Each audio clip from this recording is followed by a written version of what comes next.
ქორეოგრაფიული ანსამბლის სამა ჩამოვაყალიბე 2009 წელს, მაგის მერე აქტიურად ფუნქციონირებს ანსამბლი. Რამოდენიმეჯერ იყო ანსამბლი გასული საზღვარგარეთ.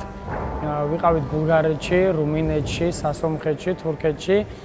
სადაც აქტიურად ვიღებდით საერთაშორისო ფესტივალებზე მონაწილეობას. ბავშვები საკმაოდ ნიჭიერები არიან, საკმაოდ აქტიურები არიან და მაქსიმუმს აკეთებენ ანსამბლში, რომ მიაღწიონ რაღაც წარმატებას. ბოლო 2 წლის განმავლობაში ანსამბლი გავხადეთ უფასო, ანუ ანსამბლის წევრები თანხას არ იხდიან. მრავალრიცხოვანია ეგ ანსამბლი, როგორც ადგილობრივი ბავშვები იღებენ ამ ანსამბლში მონაწილეობას, ისე შემოგარენი სოფლის ბავშვებიც არიან აქ ჩვენთან. ცეკვას ძალიან დიდი მნიშვნელობა აქვს. ეს არის ხელოვნების ერთ-ერთი დარგი, უმშვენიერესი დარგი, ულამაზესი დარგი არის და ფიზიკური აღზრდისთვის აქვს ძალიან დიდი მნიშვნელობა. ჩვენ მაქსიმუმი უნდა გავაკეთოთ, რომ ეს ხელოვნების დარგი ცეკვა რო შევინარჩუნოთ.